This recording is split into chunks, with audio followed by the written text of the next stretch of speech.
Get on the ground! Now! The harsh command echoed through the quiet evening as flashing red and blue lights bathed the cracked pavement of a city street. 17-year-old Jamal Carter froze, his heart pounding against his ribs. He had just stepped out of a convenience store, a bag of snacks in one hand and his phone in the other, when he suddenly found himself surrounded by two uniformed officers. "I didn't do anything," Jamal protested, his voice shaking. Officer Bradley Knox, a stocky cop with a hardened glare, sneered, "Don't move a muscle, punk, or this'll get worse for you." Before Jamal could react, he felt a strong hand yank his arm behind his back. Cold metal cuffs snapped onto his wrists. Pedestrians stopped and stared. Some whispered. A few pulled out their phones to record. "You think you can just walk around here like you own the place?" Knox muttered as he shoved Jamal toward the police car.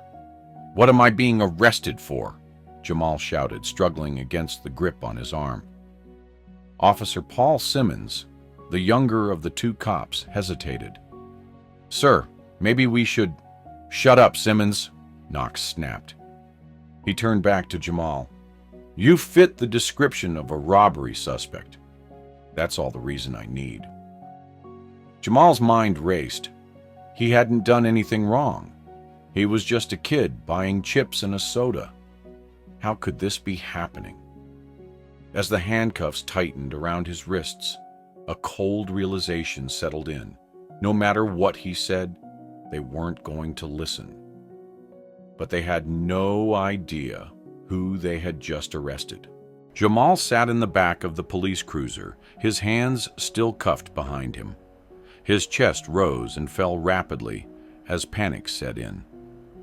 Through the barred windows, he could see a small crowd gathering outside the store, their phones recording the scene.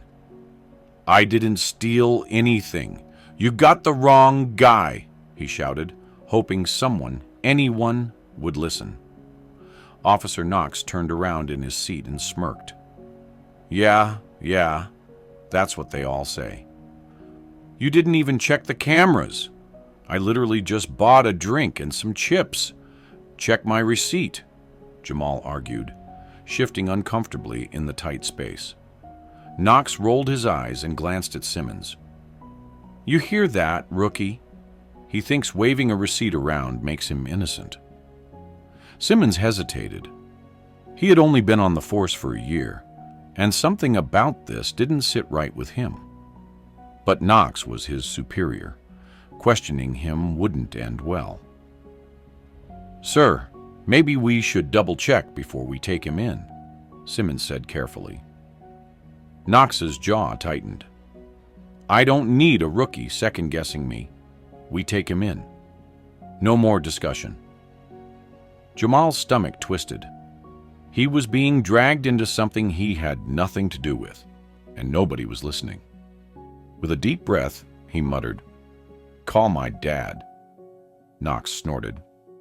"Oh, now you want Daddy to save you. Who is he? Some local thug? A public defender who'll cry police brutality?" Jamal's face remained unreadable. "Just call him. You'll regret it if you don't." Knox let out a cruel laugh. "Oh, I'm shaking. What's his name, huh?" Jamal took a slow breath before saying the name that would change everything. "His name is James Carter." The atmosphere inside the police cruiser shifted instantly. Simmons's eyes widened. His fingers instinctively twitched toward his radio. Knox, however, remained unimpressed. "And who the hell is James Carter?" Jamal leaned forward slightly, his voice steady. "You're about to find out." Knox let out a dry chuckle. "James Carter? Never heard of him." Jamal kept his gaze steady. "You will." Officer Simmons, on the other hand, felt his stomach drop. He had definitely heard the name before. His hands trembled slightly as he reached for his radio. "Dispatch, this is Officer Simmons. We have a suspect in custody claiming his father is James Carter, requesting confirmation. The radio crackled for a moment before a voice responded.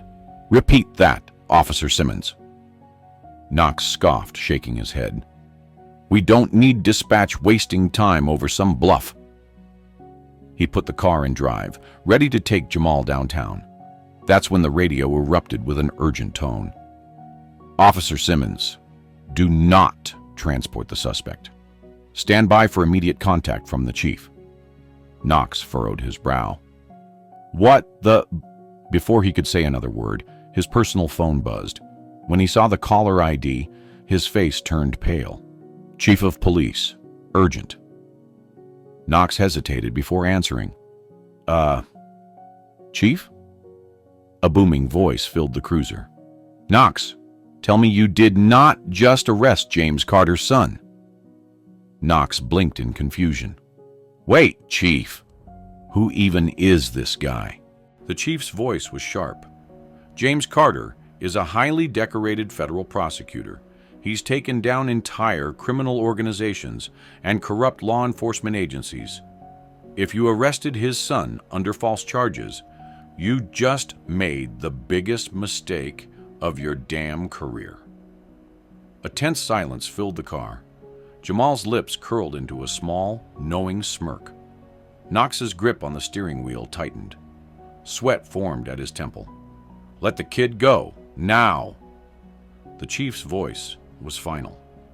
Knox clenched his jaw but reached over to unlock the cuffs. The metal clicked, and Jamal rubbed his sore wrists. He looked Knox dead in the eyes. Told you you'd regret it. Simmons, still in shock, swallowed hard. He had just witnessed his superior get humbled in the span of 2 minutes. Knox was shaking with barely contained rage, but he knew he had no choice. Get out, he spat. Jamal calmly stepped out of the cruiser, dusting off his clothes. But before he walked away, he leaned into the window, looking Knox dead in the eyes. This isn't over. Jamal walked away from the cruiser with quiet confidence, his heart pounding but his face unreadable. The humiliation on Knox's face was satisfying, but he knew this wasn't just about him. This was about every kid who had been treated unfairly just because of the color of their skin. Meanwhile, inside the cruiser, Knox sat frozen. His hands were still gripping the steering wheel, his knuckles white. Simmons cleared his throat. Knox? What now? Knox didn't respond. His phone buzzed again. Another call from the chief. He gulped before answering. Yes, sir? Get your ass back to the station. Now. By the time Knox and Simmons walked through the doors, the entire department was buzzing. Officers whispered to each other, giving them side glances. Knox barely made it to his desk before Captain Reynolds stormed over. Office. Now. Knox and Simmons exchanged looks before following him inside. The moment the door shut, Reynolds slammed a file down on his desk. Do you have any idea what you've done? His voice was dangerously low.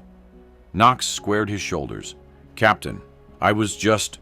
Shut up, Knox, Reynolds snapped. He jabbed a finger at the file. That's Jamal Carter's record. Clean as a whistle. Honor student. Head of his debate team. Volunteer at the Boys and Girls Club. And you decided he was a criminal because... What? He was walking down the wrong street? Knox shifted uncomfortably. And you didn't just arrest any kid. You arrested the son of James Carter, one of the most feared prosecutors in the country. The same man who built cases against dirty cops and had them thrown behind bars. Do you know what this means? Simmons looked like he wanted to melt into the floor. Knox's voice was tight. Sir, it was a misunderstanding. Reynolds let out a bitter laugh. Misunderstanding? We're about to be slapped with a lawsuit so big the department might never recover. And you, Knox, you're done. Knox's blood ran cold. What? Effective immediately. You're suspended. Internal Affairs will be investigating. And considering Carter's influence, you might never wear a badge again. Knox's body went stiff. This job was his life. Clean out your locker. Simmons swallowed hard. He hadn't been the one to arrest Jamal, but he had stood by and done nothing. Reynolds turned to him next. And you? You're on probation. IA will be reviewing your conduct too. Simmons nodded, his face pale. Knox clenched his fists. His mind raced for a way out, an excuse, anything. But there was nothing. He had made a mistake. And now he was paying the price. Knox sat in his car outside the station, gripping the wheel so tightly his knuckles turned white. His mind was spinning. His career, his entire life, was crumbling before his eyes. How did this happen? Before he could dwell on it further, his phone buzzed again. This time, it wasn't the chief. It was an unknown number. Hesitantly, he answered. "Hello?" a deep, commanding voice responded. "Officer Knox, this is James Carter." Knox's stomach twisted into knots. "I think we need to talk." Knox had no choice but to agree. He drove to an upscale law office downtown, where he found James Carter waiting for him in a private conference room. The man exuded power. His presence alone was enough to make Knox's skin prickle with tension. Jamal was seated beside his father, his expression unreadable. Carter gestured for Knox to sit. "You made a mistake, officer." His voice was calm, but the weight of it felt like a hammer. Knox cleared his throat. "Look, Mr. Carter, Carter held up a hand, silencing him. "Don't insult me with excuses. I know exactly what happened. You saw a black kid walking through an affluent neighborhood and assumed he didn't belong." Knox swallowed hard. "It wasn't like that." "Wasn't it?" Carter's sharp gaze pinned him in place. "Do you know how many cases like this I've prosecuted? How many times I've stood in court, fighting for kids just like Jamal? Kids who were unfairly targeted, humiliated, and sometimes even killed because of men like you?" Knox had no words. "You were lucky this time, Officer Knox. Jamal is alive. But tell me, what if he hadn't been?" Knox's throat felt tight. Carter leaned forward. "I could destroy you, Knox. I could make sure you never work in law enforcement again. And believe me, I still might." Knox's pulse pounded in his ears. "But instead," Carter continued, "I want you to think about something. Really think about it. Ask yourself, how many times have you done this before? How many kids have you humiliated just because of your own biases? And more importantly, are you willing to change?" The room was heavy with silence. Jamal finally spoke. "I don't want you fired. I want you to be better." Knox met his gaze, and for the first time, he truly saw the kid, not as a suspect, but as a person. A week later, Knox found himself volunteering at a community outreach program for at-risk youth. It wasn't a punishment. It was his choice.